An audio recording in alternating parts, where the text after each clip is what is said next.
પવિત્ર યાત્રાધામ ડાકોરના વિકાસ માટે ગુજરાત સરકાર દ્વારા કરોડો રૂપિયાનો ખર્ચ કરવામાં આવે છે, પરંતુ આ ખર્ચના બાદ પણ પરિસ્થિતિ ખૂબ જ વિકટ છે। યાત્રાધામ ડાકોરમાં ખરાબ રસ્તાને લઈને તાજેતરમાં વિવાદ શરૂ થયો છે।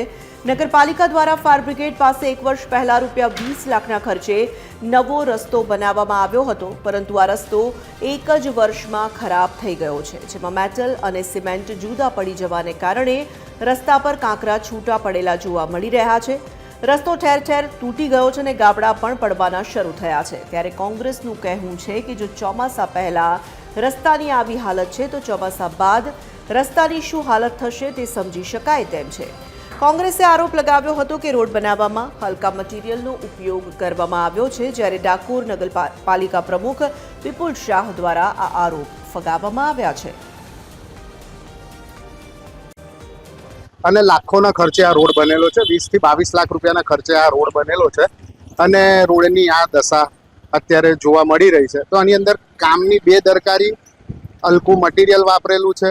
તમે જોઈ રહ્યા છો કપચીના ઢગલા થઈ ગયા છે, કપચીઓ નીકળવા માંડી છે રોડ પરથી, સિમેન્ટ સારો નથી વપરાયો અને આખો રોડ બિસ્માર હાલતમાં છે। ના, ફરિયાદ અમારી રજૂઆત આજથી ઘણા સમય પહેલા જ્યારે આ રોડ બનતો હતો ત્યારે અમે પહેલા એક વખત રજૂઆત કરવા ગયા હતા, પણ ત્યાં અમારી રજૂઆતને સાંભળવામાં આવી નથી। આવી ઘણી બધી એવી રજૂઆતો છે કે સાંભળવામાં આવી નથી, કાં તો નકારી દેવામાં આવે છે। આશરે 6 મહિના પહેલા આ રસ્તો ઇલેક્શન પહેલા થયેલો છે અને ત્યાં આજુબાજુ 2 મોટી વાડીઓ આવેલી છે।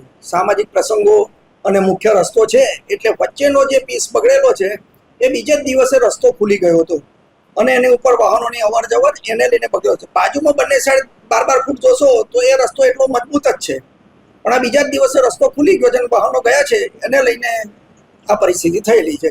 એજન્સીને નોટિસ પણ આપેલી છે, પણ આજે બી કરાવી દઈએ પણ પરિસ્થિતિ એવી છે કે ત્યાંથી પાણીની પાઇપલાઇન નવી નખાઈ છે, એટલે પાઇપલાઇન નખાઈ જાય પછી એજન્સીએ કરી આપવાનું કીધું છે।